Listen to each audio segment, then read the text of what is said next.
Alhamdulillahilladzi hadana lihada wa ma kunna linahtadiya laula an hadanallah. Subhanaka la ilma lana illa ma 'allamtana innaka antal alimul hakim. Rabbi shrah li sadri wa yassir li amri wahlul 'uqdatam min lisani yafqahu qawli. Allahumma salli wa sallim ala sayyidina Muhammadin miftahi bab rahmatillah ajada ma fi ilmillah salatan wa salaman daimaini bidawami mulkillah wa ala alihi wa sahbihi ajma'in, amma ba'du. Alhamdulillah, pagi hari ini kita kembali diperjumpakan oleh Allah Subhanahu wa taala untuk melanjutkan kajian kita daripada hadis-hadis Rasulullah sallallahu alaihi wasallam yang insya Allah tidak hadir kita ke majelis ini kecuali mendapatkan keridhaan dari Allah Subhanahu wa taala. Amin ya rabbal alamin. Pada kesempatan kali ini kita akan mengkaji hadis yang diriwayatkan oleh Abdullah ibn Syikhir radhiyallahu taala anhu. Abdullah ibn Syikhir ini mendengar dan beliau meriwayatkan daripada Rasulullah sallallahu alaihi wasallam atau apa yang dia lihat daripada Nabi Muhammad sallallahu alaihi wasallam. Beliau berkata, ataitu Rasulullah, aku mendatangi Nabi besar Muhammad sallallahu alaihi wasallam wa huwa yusalli, dan beliau sedang melaksanakan salat. Wali jawfihi azizun ka azizil mirjali min buka. Dan Abdullah ibn Syikhir ini mendengar dari dalam dada Rasulullah sallallahu alaihi wasallam ada suara seperti kuali yang sedang dipanaskan dengan air yang mendidih karena tangisan Nabi besar Muhammad sallallahu alaihi wasallam. Haditsun sahih rawahu Abu Dawud wa Tirmidzi fi Syama'il bi isnadin sahih.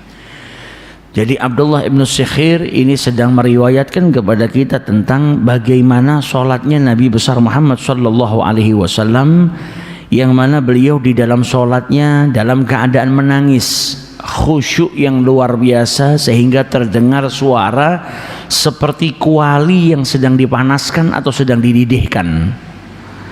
Yang tak lain itu adalah tangisan dari dalam atau dari dada Nabi besar Muhammad sallallahu alaihi wasallam.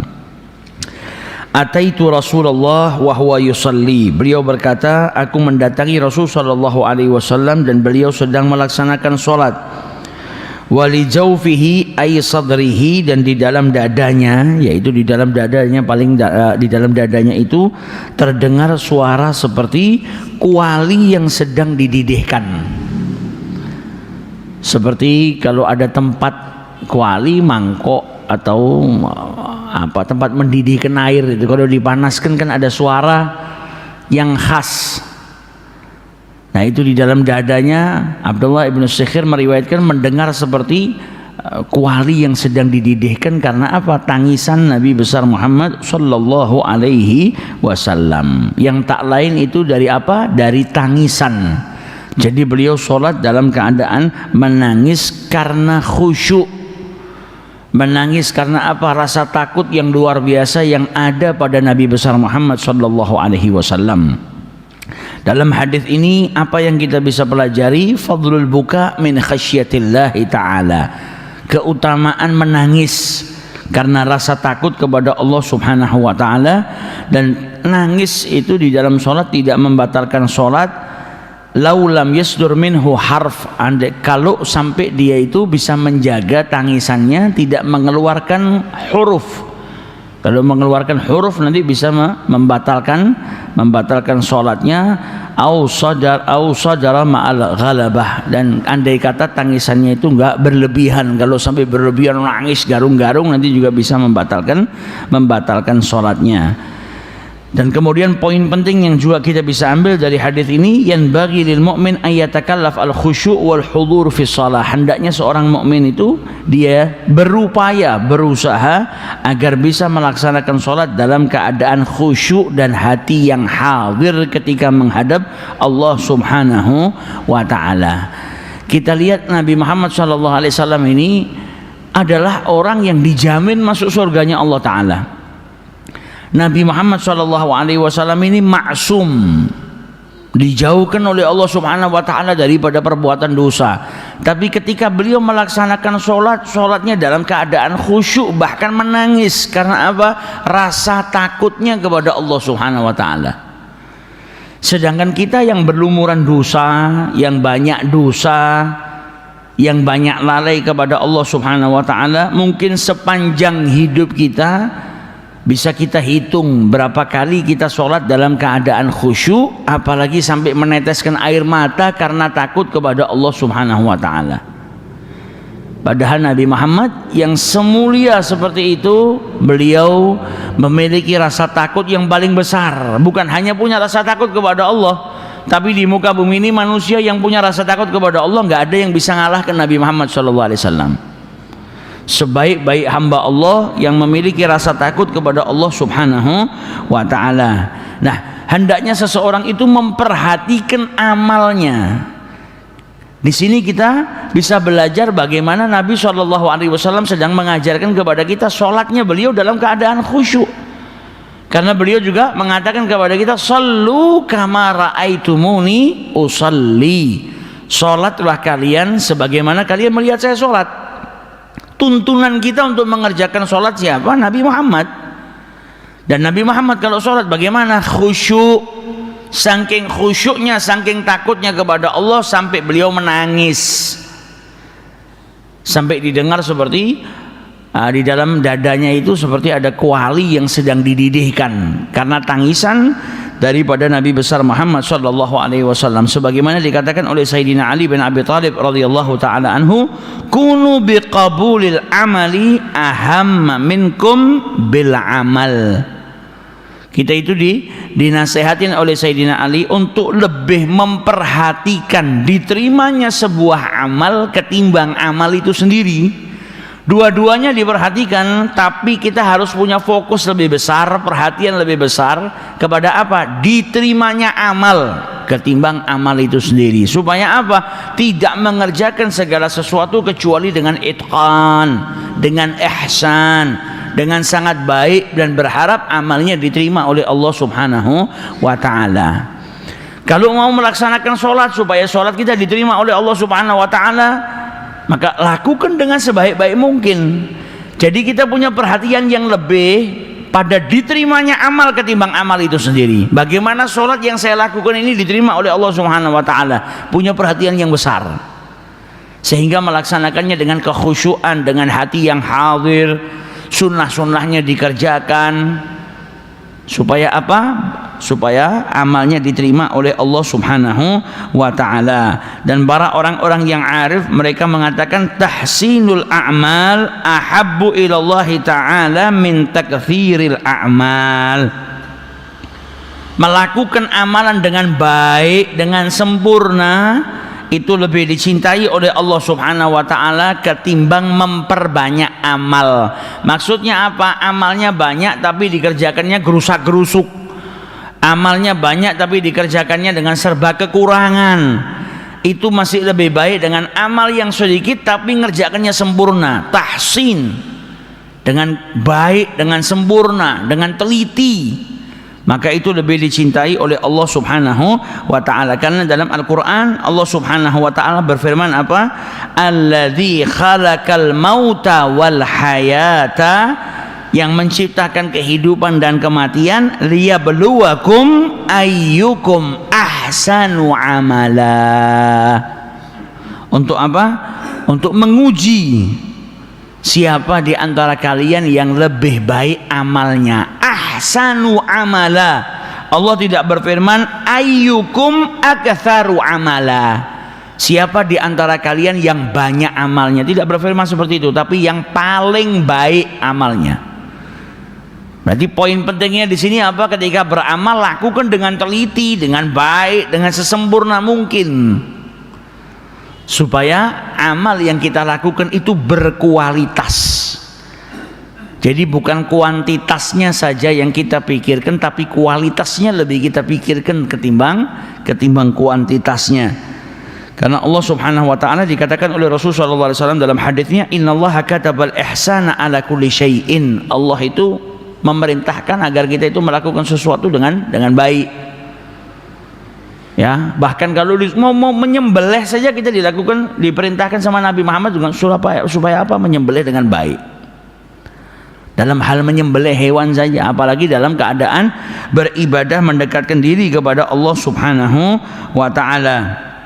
Dikatakan oleh Imam Abdullah bin Abil Haddad, al-amalul qalil ma'al ihsan, amal yang sedikit tapi dengan teliti, sempurna, baik, khairun minal kathir bila ihsan, maka itu lebih mulia atau lebih baik daripada amal yang banyak tapi gerusak-gerusuk tadi. Amal yang banyak tapi nggak sempurna, amal yang banyak tapi kualitasnya nggak bagus. Jadi pikirkan kepada kita atau titik beratkan kepada qabul amal. Kalau kita tidak mikirkan sakarep-karepmu diterima karo Gusti Allah apa ora, sing penting aku sholat. Nah, akhirnya sholatnya sholat yang cuma sekedar sholat gitu sudah, dia tidak pentingin mau diterima mau tidak, yang penting rukunnya saya lakukan, mau hadir hatinya atau tidak terserah. Akhirnya sholatnya tidak berkualitas. Padahal kita melaksanakan sholat supaya apa? Dijauhkan daripada perbuatan keji dan munkar. Karena orang yang melaksanakan sholat itu inna sholata tanha anil fahsyai wal munkar, sholat itu mencegah seseorang daripada perbuatan keji dan munkar. Nah, berapa banyak orang yang sholat tapi masih tergoda untuk melakukan perbuatan keji dan munkar? Banyak. Sholat tapi masih pingin maksiat, sholat tapi masih terjerumus ke dalam perbuatan maksiat. Padahal Allah berfirman inna sholata tanha anil fahsyai wal munkar. Kalau Allah yang berfirman, maka Allah nggak pernah berdusta dengan firman-Nya. Lah, namun kenapa orang masih sudah sholat tapi masih ingin maksiat, masih terjerumus ke dalam perbuatan maksiat? Berarti yang salah sholatnya orang tersebut. Kalau orang tersebut melaksanakan sholat dengan ihsan, dengan baik, dengan hati yang hadir, dengan khusyuk, maka sholat yang seperti itu yang akan mencegah dirinya daripada perbuatan keji dan munkar. Sama seperti seseorang yang mungkin dia buat payung. Loh, payung itu katanya mencegah seseorang daripada air hujan. Nah, kalau dia buatnya asal-asalan, cepat-cepat gerusak-gerusuk, gak dipentingkan fungsinya ini supaya jadinya baik, ya akhirnya lubang-lubang. Ketika lubang-lubang, hujan datang, dia buka payungnya, yang ada dia kebasahan. Berarti payung tidak mencegahnya daripada tetesan air hujan. Tapi ketika dia buat payung dalam keadaan baik, ihsan, jadinya satu hari cuma satu payung tapi perfect, bagus, maka fungsi payung tadi bisa tergunakan, bisa tercapai, yaitu mencegah dirinya daripada tetesan air hujan. Jadi poin penting atau titik beratkan juga di gabulil amal, diterimanya amal itu juga menjadi poin penting bagi kita, supaya kita ngerjakannya tidak gerusak-gerusuk, supaya kita ngerjakannya dalam keadaan yang sempurna.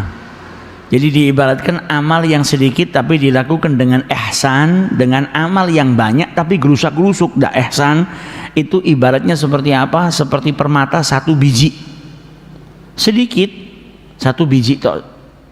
Mungkin beratnya juga mungkin 1 kerat, 2 kerat, 3 kerat.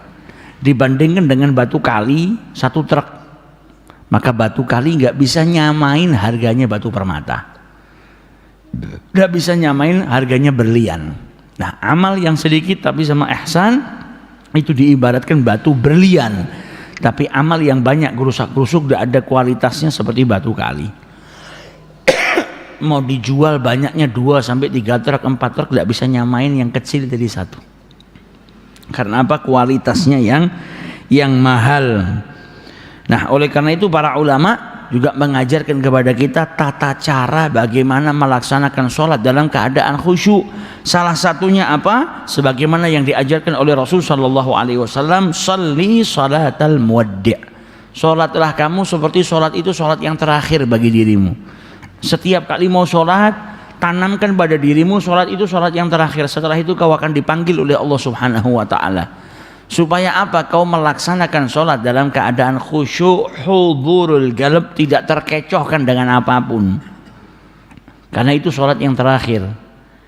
Nah, masalahnya kalau kita sudah menerapkan ini sholat saya yang terakhir, sholatnya masih tidak benar, berarti penyakit hati kita itu sudah parah, harus cepat-cepat diobati. Sama seperti seseorang yang mungkin saking banyaknya berbuat maksiat, akhirnya nggak peduli dengan kematian.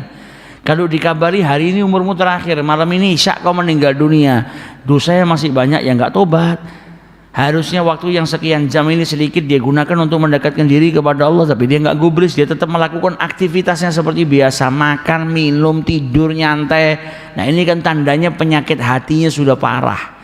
Jangan didiamkan, karena kalau orang sudah nggak punya rasa takut kepada Allah, pada hakikatnya dia sedang mendapatkan musibah yang paling besar di muka bumi ini, yaitu matinya hati seseorang padahal dia masih hidup di muka bumi ini. Hidup, rasa takutnya sudah tidak ada. Hidup tapi hatinya mati. Nah, ini bahaya. Akhirnya dia nggak peduli dengan akhirat, nggak mau dekat kepada Allah Subhanahu wa Ta'ala. Maka perhatikan sholat kita. Kita ini kan ngaku cinta kepada Nabi Muhammad. Orang yang cinta sama Nabi harusnya ittiba, ngikuti Nabi dalam segala halnya. Dalam segala hal kita diperintahkan mengikuti Nabi Muhammad SAW, kecuali pada perkara-perkara yang di situ ada dalil itu khusus buat Nabi Muhammad, kita nggak bisa ngikutin. Nah, sudah itu nggak kita ikutin. Tapi selain daripada itu, bagi para pecinta Nabi Muhammad SAW, dia harus meneladani nabinya, karena bukti cinta adalah meneladani kekasihnya. Kalau cuma ngaku saja, akhirnya nggak bisa dibedakan mana yang betul-betul cinta, mana yang cuma pura-pura cinta.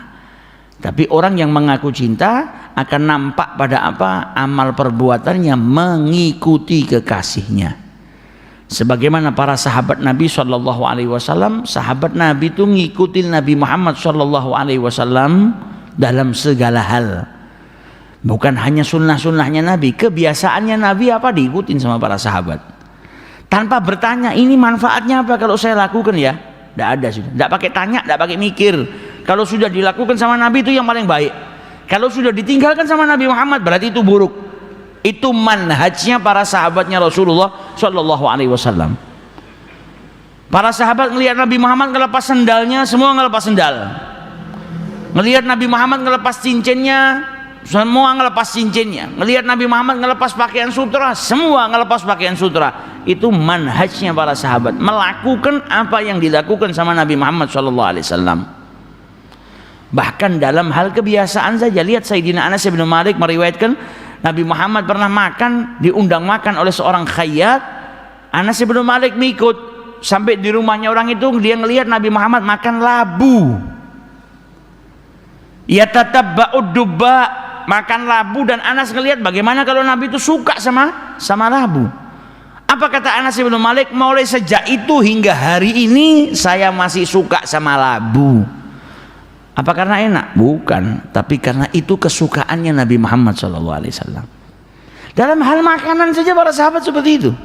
Apa yang disukain sama Nabi menjadi kesukaan bagi mereka. Yang nggak disukain sama Nabi, Abu Ayyub Al-Ansari ngasih makan Nabi nggak disentuh sama Nabi, sampai beliau takut, tanya sama Nabi, ya Rasulullah kenapa tidak kau makan? Kata Nabi Muhammad, saya dapatin di bumbu masakan ini ada bumbu thum, bawang putih yang bikin bau mulut. Nabi Muhammad ini orang yang paling bersih, pakaiannya paling bersih, orangnya paling bersih, dan senantiasa menjaga kebersihan, nggak mau mulutnya bau. Kata Nabi Muhammad, ini dimakan bikin bau mulut, saya nggak mau makan, saya nggak suka. Abu Ayyub tanya, aharamun huwa, apa ini haram ya Rasulullah? Kata Nabi Muhammad, enggak, kalian makan tidak apa-apa kalau saya nggak makan, karena Nabi menjaga kebersihan. Kata Abu Ayyub, apa? Ya kalau kau nggak suka, saya nggak suka ya Rasulullah. Apa yang kau tidak sukai itu menjadi ketidaksukaan bagi saya. Itu manhajnya para sahabatnya Rasulullah SAW. Lah kalau masalah makanan saja mereka nyuntuh Nabi, ngikut Nabi, apalagi masalah ibadah. Para sahabat Nabi itu tak pernah berhenti untuk mencari tahu apa saja yang dilakukan oleh Nabi Muhammad SAW.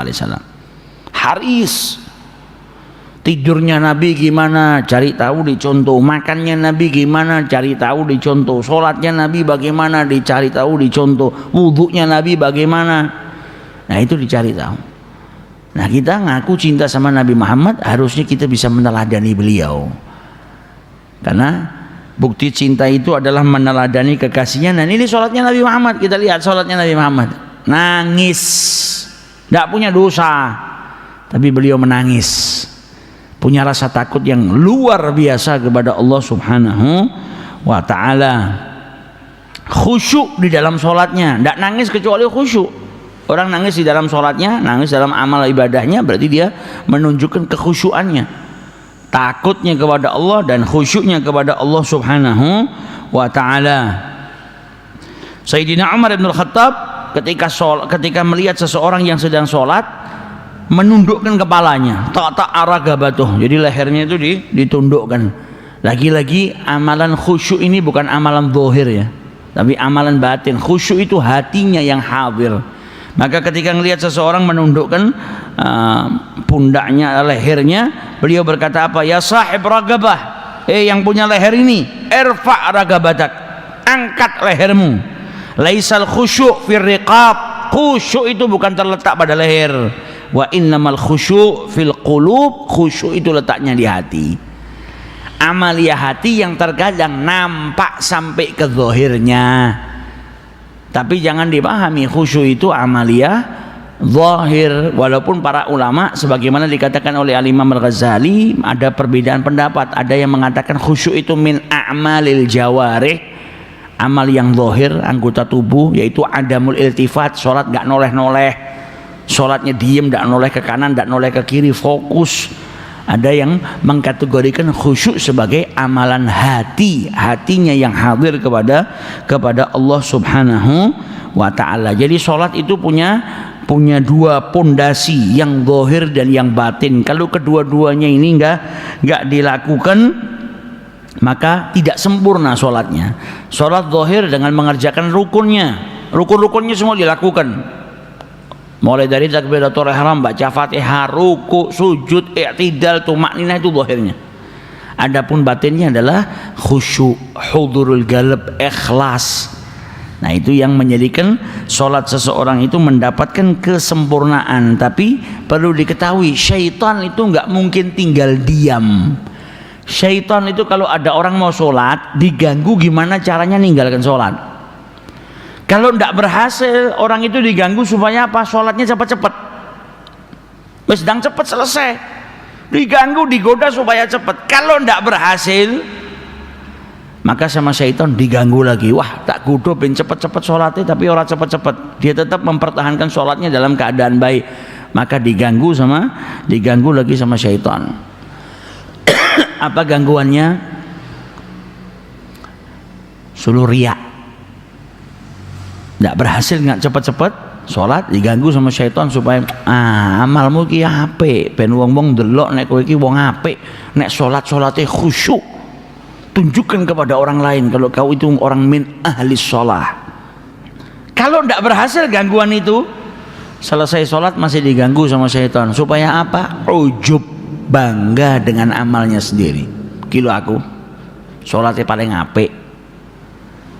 Terus syaitan nggak pernah berhenti. Maka kita harus merangin syaitan, merangi nafsu, hawa nafsu, supaya apa? Amal ibadah kita nggak binasa, nggak sirna, supaya amal ibadah tadi diterima oleh Allah Subhanahu wa ta'ala. Dan sholat itu adalah perjumpaan seorang hamba dengan Tuhannya. Diibaratkan sama para ulama dalam kitab Nasaih Diniyah, disebutkan orang yang sholat tanpa kekhusyuan dengan orang yang sholat dalam keadaan khusyuk itu seperti orang yang menghadiahkan kepada seorang raja. Jadi sholat tadi kan ada sholat dohir sama sholat batin. Kalau orang yang cuma memperhatikan dohirnya saja, itu seperti orang yang datang kepada raja, bawa pembantu, ngasih hadiah pembantu atau budak, tapi tanpa nyawa. Jadi orang sudah mati dibawa, ini saya kasih pembantu. Kalau datang cuma memperhatikan hudurul qalb, khusyuknya saja, amaliyah batinnya, tapi amalah zahirnya tidak diperhatikan, itu seperti bawa pembantu kepada raja, hidup pembantunya, tapi anggota tubuhnya ada yang hilang, cacat. Bawa budak, raja butuh budak, ini saya kasih hadiah. Bawa pembantu, dia tidak punya tangan, dua-duanya putus, tidak punya kaki, jadi tidak bisa kerja. Nah, dua-duanya yang seperti ini akan mendapat hukuman dari raja, bukan rajanya seneng. Yang pertama datang bawa pembantu batang, sudah meninggal, jenazah. Lah buat apa? Yang satunya lagi datang bawa pembantu buat bantu raja, tapi kedua tangannya terputus, kedua kakinya terputus, malah ngerepoti raja. Bukannya ngewangi raja, malah rajanya repot ngurusin pembantunya. Yang ada dua-duanya malah mendapatkan hukuman dari raja. Nah, orang yang sholat tapi tidak memperhatikan hatinya yang hadir, khusyuknya nggak diperhatikan, itu seperti memberikan hadiah kepada seorang raja tapi jenazah, pembantu tapi jenazah. Tapi orang yang memperhatikan batinnya saja, khusyuknya diprioritaskan, amal dohirnya ngawur, kocar kacir, nggak benar semua. Yaitu seperti bawa pembantu kepada raja tapi tangannya putus, kepalanya putus. Maka perhatikan dua-duanya, amaliyah zahirnya kita perhatikan, amaliyah batinnya juga kita perhatikan, supaya mendapatkan kesempurnaan. Ibarat seseorang yang memberikan hadiah kepada raja, seorang pembantu yang gagah, yang kuat, yang anggota tubuhnya komplit, betul-betul bisa mengabdi kepada seorang raja. Nah, itu amaliyah kita. Kalau sempurna, kita seakan menyuguhkan kepada Allah Subhanahu wa taala sesuatu yang istimewa, dan dengan seperti itu sholatnya akan mencegah dirinya daripada perbuatan keji dan munkar. Nah, tapi kalau sholatnya mikir kemana-mana.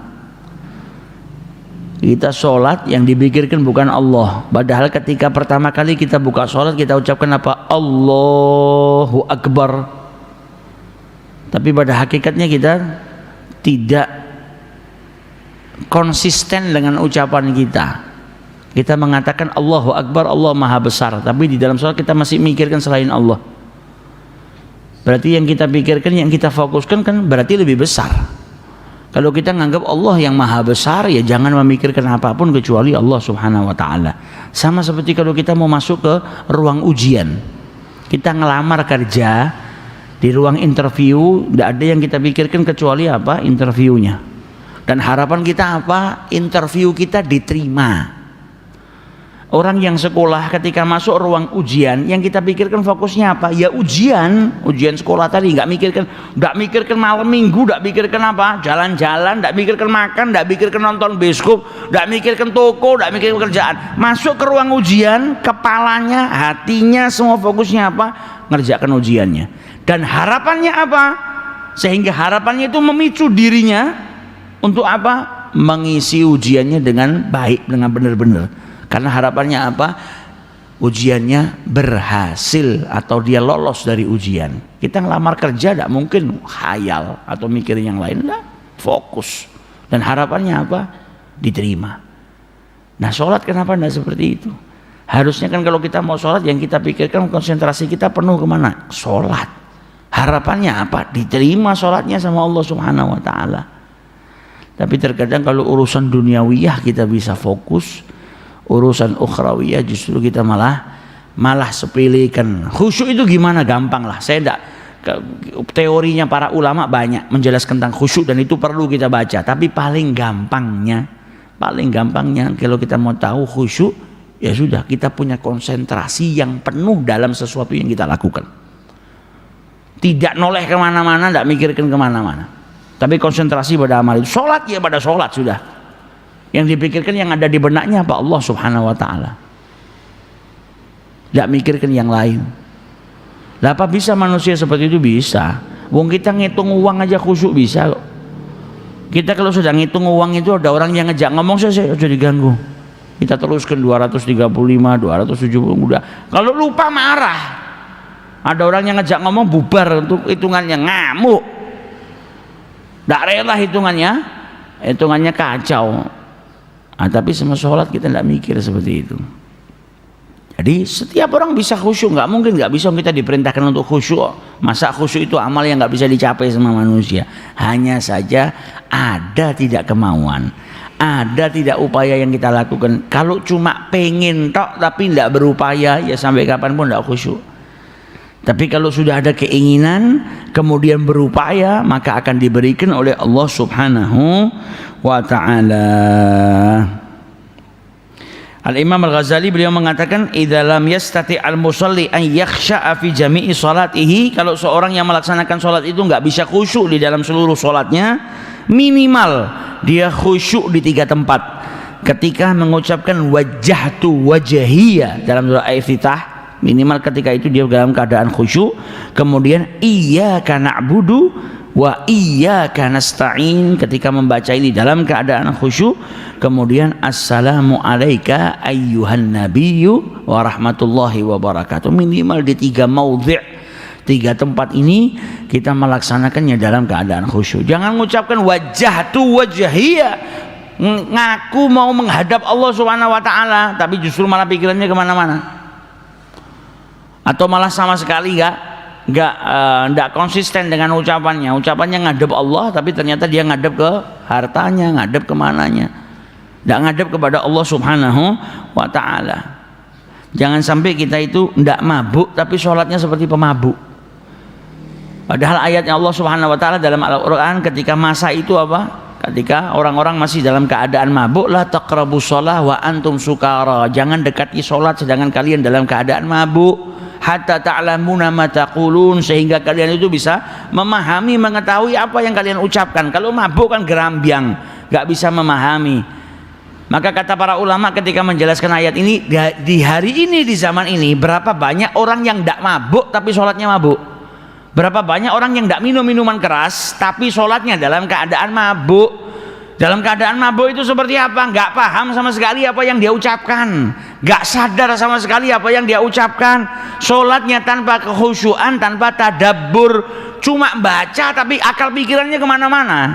Seperti orang yang mabuk, nggak memahami apa yang dia ucapkan. Nah itu sholatnya gitu, kualitas sholat kita di zaman sekarang kebanyakan seperti itu. Minum minuman keras enggak, tapi sholatnya seperti orang yang dalam keadaan mabuk.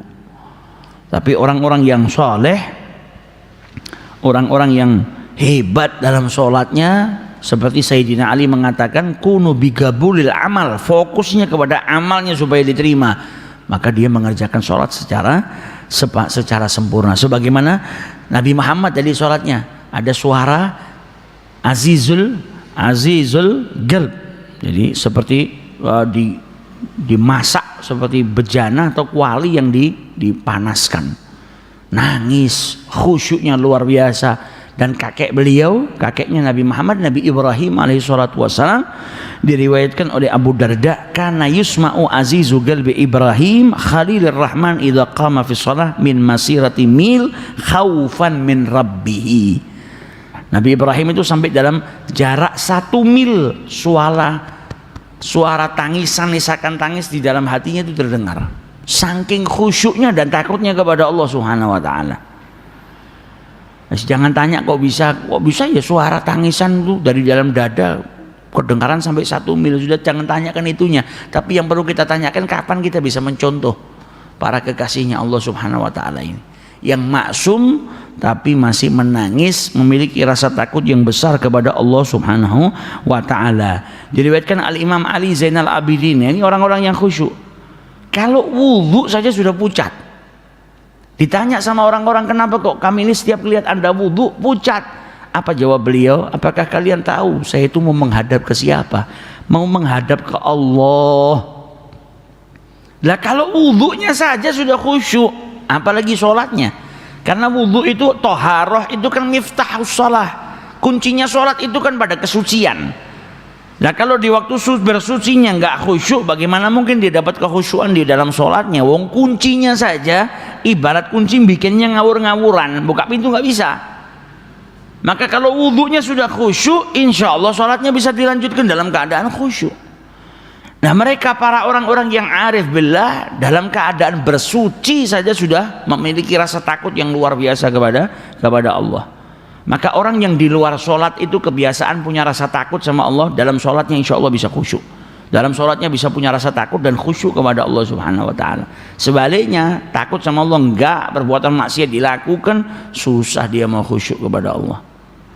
Yang ada sholatnya enggak berkualitas, cuma sekedar nyaur utang. Datang Allahu Akbar sholat, sebenarnya gue sholat, utang gue tak bayar, diterima enggak diterima enggak gubris. Nah, padahal yang seperti itu nanti akan merugi. Dan kita lihat bagaimana Urwah tabi'in, Urwah bin Zubair yang dipotong kakinya dalam keadaan sholat. Nah, ini orang-orang yang hebat, kakinya dipotong dalam keadaan sholat. Kalau nggak khusyuk luar biasa ya binasa. Tapi menunjukkan apa?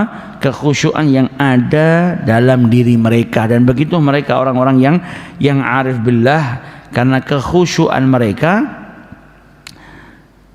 menjadikan sholat mereka berkualitas. Dulu ada satu orang datang kepada Abu Hanifah An-Nu'man. Dia mengeluhkan kalau dirinya itu memendam hartanya di satu tempat tapi lupa tempatnya di mana. Saya tuh nyimpen uang, saya pendem tapi lupa di mana. Kata Imam Abu Hanifah, loh ini kan bukan masalah fikih, bukan masalah syariat. Saya nggak bisa jawab pertanyaan Anda. Sing mendem awakmu kelangan kok takoke karo aku. Ya saya nggak tahu di mana tempatnya. Tapi kata Abu Hanifah gini aja lah, nanti malam kau bangun malam sholat. Perbanyak sholat tahajud, bangun malam sampai subuh kalau bisa. Insya Allah kau akan diberi ingatan sama Allah Subhanahu Wa Taala di mana kau naruh hartamu tadi. Betul malam bangun dia sholat, baru 2 rakaat sudah kelingan di tempatnya. Oh tak pendem nang kono. Selesai sholat langsung pergi ke sana diambil hartanya. Akhirnya datang ke Abu Hanifah, alhamdulillah harta saya sudah ketemu. Sholat baru berapa rakaat sudah ketemu saya hartanya. Sama Abu Hanifah ditanya, setelah hartamu kau ketemu, kau lanjut lagi tidak sholatmu sampai subuh? Enggak, saya berhenti. Kenapa enggak kau lanjut? Minimal kau lanjutkan untuk rasa syukurmu kepada Allah, karena kau dikasih tahu, diingatkan kembali di mana kau meletakkan uang yang kau pendam tadi. Minimal buat syukur. Tapi manusia enggak begitu tahu.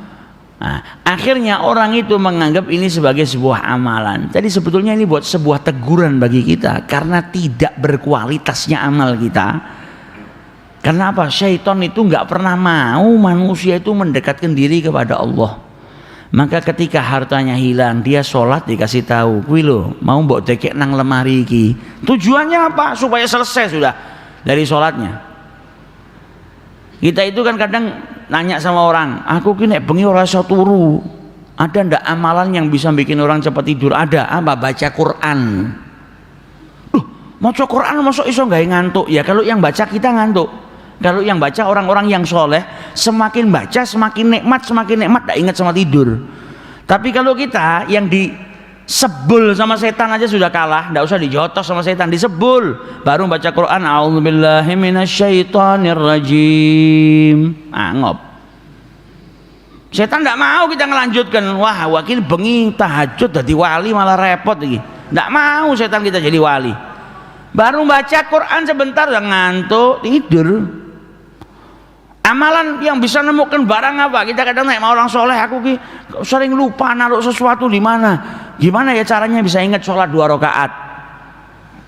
Itu saking wis tidak berkualitasnya amalan kita. Tidak usah 2 rakaat, kadang baru Allahu Akbar, wah nangisor kolong, batal sholatnya. Langsung ingat begitu Allahu Akbar. Karena apa? Kita tidak punya tameng daripada gangguan syaitan. Karena tidak berkualitasnya amal kita. Tapi orang-orang soleh justru kalau sudah masuk dalam mihrabnya mengucap Allahu Akbar, nggak ingat apapun selain Allah Subhanahu Wa Taala. Yang ada apa di hadapannya adalah Allah Subhanahu Wa Taala. Sama seperti orang yang soleh ketika sholat Allahu Akbar, sholat ya khusyuk. Gak lama di depannya ada seseorang yang mundar mandir. Namanya Qais. Qais ini seorang orang yang jatuh cinta dengan wanita yang namanya Laila. Dia ngelihat kekasihnya Laila mundar mandir di depannya orang sholat, nggak ngeh dia ada orang sholat karena kekasihnya di depan mata. Selesai sholat, orang yang sholat ini ngamuk-ngamuk, Qais kesini kurang ajar, nggak ngelihat apa saya sholat, mundar mandir di depan saya. Kata Qais, enggak, saya nggak ngelihat. Lo mosok wong sakmene gedene ora ketok sholat. Lo karena saya ngelihat kekasih saya Qais. Seorang pencinta itu kalau sudah di hadapan kekasihnya, sebelahnya ada apapun ndak ketok sudah. Saking cintanya Qais kepada Laila, maka Qais tanya, lawakmu kan ngaku cinta marang Gusti Allah, Cinta sama Allah Ta'ala itu harusnya nggak ngelihat di sekelilingnya ada apa. Lah kok saya mundar mandir jenengan ngelihat. Dan jenengan tuh betul-betul ngadep Gusti Allah apa enggak? Betul-betul cinta sama Allah Ta'ala atau tidak? Nah ini sholatnya para kekasihnya Allah Subhanahu Wa Ta'ala, sebagaimana diriwayatkan oleh Imam Al-Ghazali dalam kitabnya Mukasyafatul Qulub. Ketika di Mesir itu, di Masjid Jami' terdengar suara ledakan, maka orang satu pasar bingung suara ledakan itu dari mana, lari semua ke Masjid Jami'. Ternyata apa? Tiang-tiangnya masjid itu roboh. Dahsyatnya suaranya seperti ledakan. Dan ketika mereka masuk ke Masjid Jami', mereka dapatin ada orang yang masih sholat. Yang rukuk masih di rukuknya, yang sujud masih di sujudnya, nggak bergerak. Padahal ini meledos, tiangnya jatuh, yang di pasar dengar, yang di dalam masjid nggak kaget, nggak apa, saking apa, hanyut dalam kekhusyuannya, hanyut dalam sholatnya. Nah ini kualitasnya orang yang luar biasa. Lalu kita di luar sholat kadang budek, nggak dengar dijak omong. Di dalam sholat suara TV kecil kerungu. Selesai sholat malah, wah berarti ada kejadian ini ya di kota ini ya. Loh kok ngerti awakmu? Padahal tadi berita dibawakan kau sholat. Saking tidak berkualitasnya. Apalagi penyakit dalam sholat yang biasanya nyerang orang yang tidak khusyuk, penyakit apa? Gatel. Di luar sholat tidak pernah gatel. Begitu sholat ada yang digaru-garu. Pipinya gatel, rambutnya gatel, tangannya gatel. Di luar sholat tidak pernah gatel. Akhirnya apa? Batuk dan lain sebagainya. Nah, jadi kita diperintahkan di sini, dinasihatkan oleh Sayyidina Ali bin Abi Thalib apa? Untuk menitik beratkan, punya perhatian pada qabulul amal. Seperti kalau kita masuk ke perusahaan, maka perhatian penting kita di mana? Bukan pada ujian atau interviewnya, tidak. Tapi bagaimana saya bisa diterima? Akhirnya dia bisa melakukan semua yang tadi dengan berkualitas, interviewnya kualitas, berhadapan dengan orang yang menginterview dirinya juga dengan penuh adab, tata krama, karena berharap amalnya itu diterima, pekerjaannya itu diterima, lamarannya diterima. Begitu juga ketika kita sholat, perhatikan supaya bagaimana caranya amal kita diterima oleh Allah Subhanahu wa Ta'ala. Dan memiliki rasa takut itu penting supaya apa? Supaya tadi kita bisa khusyuk kepada Allah Subhanahu wa Ta'ala. Diriwayatkan dalam kitab Manhajus Sawi, Nabi Adam alaihi salatu wassalam itu ketika diturunkan ke muka bumi ini, lama uhbita ilal ardi makatha thalathami'ati sanah. Ketika diturunkan ke bumi, beliau itu duduk selama 300 tahun. La yarfa' ra'sahu ila sama, enggak ngangkat kepalanya ke atas langit. Kenapa? Malu kepada Allah Subhanahu wa Ta'ala. Nah ini kalau orang enggak punya rasa takut enggak bisa seperti itu. Nah kita perbuatan maksiatnya segudang banyaknya, perbuatan dosa banyak, tapi enggak punya rasa malu kepada Allah Subhanahu wa Ta'ala. Padahal orang-orang yang memiliki kedudukan yang besar, orang-orang yang maksum, tapi justru punya amalan yang harusnya amalan itu kita lakukan, sebagaimana apa yang dilakukan oleh Nabi Adam alaihi salatu wassalam. Nabi Dawud alaihi salam diriwayatkan sering kali menangis sampai tempat nangisnya itu basah saking apa? Banyaknya beliau nangis. Kenapa nangis? Ya karena punya rasa takut kepada Allah Subhanahu wa Ta'ala. Kalau kita beramal, tidak tahu amal kita diterima atau tidak, atau kadang ragu saking jeleknya amal yang kita lakukan, tapi nangis tidak pernah. Yang ada tenang, seakan-akan amal kita pasti diterima oleh Allah Subhanahu wa Ta'ala. Tapi mereka orang-orang yang arif billah, lihat bagaimana jiwa mereka, lihat bagaimana hati mereka. Tidak pernah merasa tenang, yang ada terus berbuat, dan setiap perbuatan mereka lakukan dengan kualitas yang lebih baik. Lihat sampai doanya Nabi Allah Yusuf alaihi salatu wassalam dalam Al-Quran disebutkan oleh Allah, tawaffani musliman wa alhiqni bis salihin. Minta diwafatkan dalam keadaan musliman dan minta disatukan, digabungkan dengan rombongannya orang-orang yang soleh. Ini Nabi maksum, kekasihnya Allah, masih berdoa tawaffani musliman, ya Rabb wafatkan saya dalam keadaan musliman. Kita yang tidak tahu di penghujung usia kita seperti apa, kadang doa sama Allah seperti itu tidak pernah. Kita yang amalnya sedikit seakan-akan yakin ora mungkin aku mati dalam keadaan kafir, matiku mesti Islam. Padahal tidak ada yang jamin. Sehingga apa? Minta sama Allah aja jarang. Jarang kita minta sama Allah, ya Allah sebagaimana kau hidupkan saya dalam keadaan Islam, wafatkan saya dalam keadaan Islam. Atau mencontoh doanya Nabi Allah Yusuf, tawafani musliman. Kita ini bukan orang soleh, berharap kepingin bersama dengan orang soleh, tapi doa sama Allah nggak pernah. Nabi di sini doa sama Allah Subhanahu Wa Taala, wa alhiqni bis salihin. Nah ini rasa takut dan hatinya, keindahan hatinya orang-orang yang dekat dengan Allah Subhanahu wa Ta'ala. Istrinya Nabi Sayyidah Aisyah itu satu ranjang sama Nabi, mau tidur nangis karena apa? Teringat nerakanya Allah Ta'ala. Kita bukan istrinya Nabi, bukan anaknya Nabi, tapi seakan-akan santai. Wah ora mungkin aku mlebu neraka. Istrinya nangis ketika teringat dengan nerakanya Allah, menangis. Nah ini hatinya manusia yang hidup, yang memiliki rasa takut kepada Allah Subhanahu wa Ta'ala, bukan hati yang mati. Nah hati yang mati nggak akan berpikir seperti itu. Sayyidina Umar bin Khattab kita kenal orang yang gagah, orang yang tegas luar biasa. Akan tetapi beliau punya rasa takut yang istimewa. Sampai beliau berkata, launada munadin yaumal qiyamah. Di hari kiamat itu nanti kalau sampai ada seruan yang menyerukan, seluruh manusia masuk ke dalam surga kecuali satu. Kata Sayyidina Umar, saya takut satu itu saya. Lah luar biasa kan? Semua masuk surga kecuali satu orang. Itu beliau masih khawatir, jangan-jangan yang satu itu saya. Kalau sampai ada seruan yang mengatakan la yadkhulun nasu kulluhum nar illa rajulan wahid. Kalau sampai ada yang menyerukan semua manusia masuk neraka kecuali satu orang, maka saya akan berharap satu orang tadi yang tidak masuk neraka itu saya. Padahal sekelas Sayyidina Umar. Lah kalau kita semua orang masuk ke surga kecuali satu, wah orang mungkin aku mesti masuk surga. Sayyidina Umar yang hidup di zamannya Nabi, sholatnya sama Nabi. Dikatakan sama Nabi Muhammad, syaitan yafirru min dhillil Umar. Lihat bagaimana rasa takut dan khawatirnya.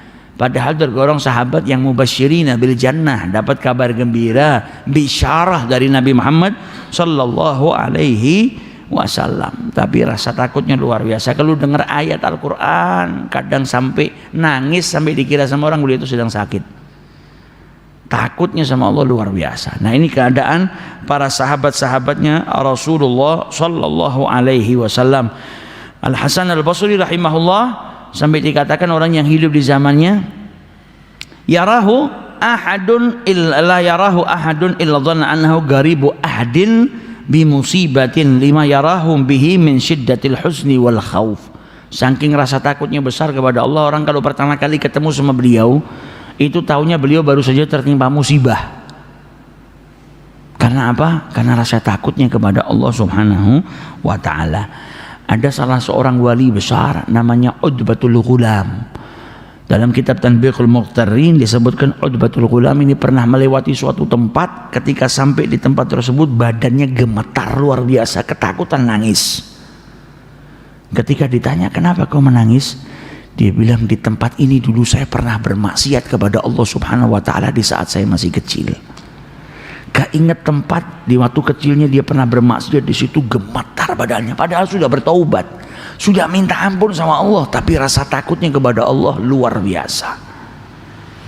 Menjadikan tubuhnya gemetar karena teringat dengan perbuatan dosa yang dulu pernah dia lakukan di tempat tersebut. Kita berapa banyak perbuatan maksiat yang sudah kita lakukan di rumah kita, di jalan, di tempat kita kerja. Pernahkah kita merasa takut ketika melewati tempat di mana di situ kita bermaksiat kepada Allah Subhanahu wa Ta'ala? Atau sebaliknya, justru di zaman sekarang orang kalau melewati tempat yang dulu dia pernah bermaksiat malah ketawa dan bangga. Saya dulu pernah maksiat di sini. Awak dhewe biyen nek mendem nang kene malah dibangga-banggakan. Bukannya merasa takut, tapi lihat keadaan para kekasih Allah, tempat yang pernah dijadikan mereka bermaksiat kepada Allah menjadikan mereka semakin takut padahal sudah bertaubat kepada Allah Subhanahu wa Ta'ala. Takutnya para kekasih Allah itu sehingga diriwayatkan dalam kitab Manhaj Sawi disebutkan Kana Ma'ruf al-Qurhi, salah seorang yang soleh, wali min auliyaillah yang namanya Ma'ruf al-Qurhi, itu setiap kali bangun daripada tidur dia mengusap wajahnya. Kemudian berkata, Alhamdulillah alladzi lam yughayyir surati fi surati kalbin aw khinzir li su'i adabi. Aku bersyukur kepada Allah yang tidak merubah wajahku seperti wajahnya anjing atau seperti wajahnya babi karena buruknya adabku. Sekelas Ma'ruf al-Qurhi masih takut wajahnya dirubah sama Allah Subhanahu wa taala, padahal amalnya banyak. Kita tidak pernah punya kepikiran seperti itu. Karena apa tadi? Hatinya mati. Kalau hatinya hidup, yang ada rasa takut yang luar biasa kepada Allah Subhanahu wa taala. Malik bin Dinar radhiyallahu anhu ketika diajak sama jamaahnya sholat istisqa, beliau bilang, apa jangan ajak saya takut kalau saya ikut keluar sholat istisqa malah nggak dikasih turun hujan sama Allah karena buruknya perbuatan saya. Sekelas Imam Malik bin Dinar takut kalau malah justru menjadi tidak diijabahi permintaannya hujan supaya diturunkan hujan karena ada orang yang buruk amal perbuatannya atau ahli maksiat. Padahal beliau tidak seperti itu. Beliau didatangi malah karena penduduk sana minta supaya dapat keberkahan beliau, supaya doanya makin diijabahi oleh Allah karena doa berjamaah. Dan salah satunya ada Malik bin Dinar, orang yang soleh, tapi perasaan orang-orang yang punya rasa takut kepada Allah Subhanahu wa taala selalu seperti itu. Kepada orang lain husnudzon, kepada dirinya sendiri menganggap dirinya paling rendah, banyak dosa, berlumuran dosa. Itulah keadaan mereka orang-orang yang soleh. Maka apa yang kita baca barusan daripada sifat rasa takutnya orang-orang yang dicintai oleh Allah dan bagaimana khusyuknya orang-orang yang arif billah, orang-orang yang soleh itu harusnya bisa menyemangati kita, minimal mencontoh sedikit. Saya tidak bisa sholat dalam keadaan nangis dan khusyuk. Jangan katakan tidak bisa, belum bisa. Minta sama Allah supaya diberikan kemudahan dan tata niat atau keinginan yang kuat, insya Allah diberi sama Allah Subhanahu wa taala kemudahan. Tidak bisa dalam seluruh sholat nangis, minimal pada rukun-rukun tertentu kita lakukan dengan penuh tadabbur, nangis kepada Allah. Kalau sholat fardu saya tidak bisa, sholat malam. Ada sholat yang kita dirikan di sholat malam, tahajud, kita nangis sama Allah Subhanahu wa taala. Karena amal yang seperti itu memiliki keutamaan sendiri, dan nangis itu melembutkan hati supaya hati nggak keras. Nangis minta ampun sama Allah Subhanahu wa taala. Semoga kita bisa mencontoh mereka para kekasih Allah dan para wali-wali yang Allah Subhanahu wa taala. Amin ya rabbal alamin. Wallahu a'lam.